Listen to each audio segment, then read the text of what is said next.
Salam dostlar, bu gün mən sizə TikTokda jeton hiləsi necə edilir onu göstərəcəm. Yəni bir çox insanlar bu yöntəmdən istifadə edərək öz hesablarına TikTok jetonları göndərirlər. Yəni bu saytı göstərəcəm sizə. Bunun üçün bu videomu sonuna qədər izləyin. Yəni videonu izləmədən sonra yazırsınız edə bilmədim, olmadı kimi belə şeylər. Yəni ona görə də sonuna qədər izləyin videonu. Bunun üçün biz TikTok hesabımıza gəlirik. Oradan bu yuxarıda görürsünüz 3 xətt var. Ora daxil oluruq. Daxil olduqdan sonra aşağı ayarlar və gizliliyə gəlirik. Buradan gizliliyə gəlirik yenə. Bu görürsünüz burada özəl hesab yazılıb. Bunu bu şəkildə deyil, yəni belə açıq etməlisiniz. Hesab mütləq açıq olmalıdır. Sonra biz öz hesabımıza gəlirik. Buradan görürsünüz istifadəçi adımızı kopyalayırıq.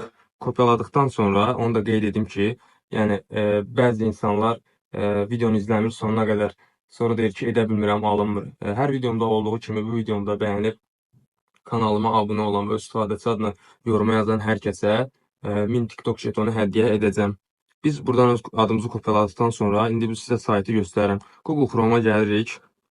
Burada bir pəncərə açırıq. Yuxarı takipçi.com yazırıq, B ilə başlayan. Açılır indi pəncərə görəcəksiniz və biz buradan aşağı gəlirik. Görürsünüz burada tüm hilələr var. Bura daxil oluruq. Daxil olduqdan sonra TikTok hilələri var. Bir sıra sosial media hilələri mövcuddur. Yəni buradan pulsuz şəkildə istifadə edə bilərsiniz. TikTok hilələrinə gəlirik. Buradan TikTok jeton hiləsini seçirik. Seçdikdən sonra öz istifadəçi adımızı kopyalayırıq. Kopyaladığımız istifadəçi adımızı buraya yapışdırırıq və görürsünüz burada günlük 10.000 TikTok jeton hiləsi edə bilərsiniz. Hızlı sunucunu seçib göndər butonuna basdıqdan sonra görəcəksiniz belə kilitli bir ekran gəlir. Burada 2 dənə. Yəni hiləyi aktiv etmək üçün bu kilitləri qaldırmağınız lazımdır və bunları aktiv etdikdən sonra siz günlük 10.000 ədəd TikTok jetonu göndərəcəksiniz.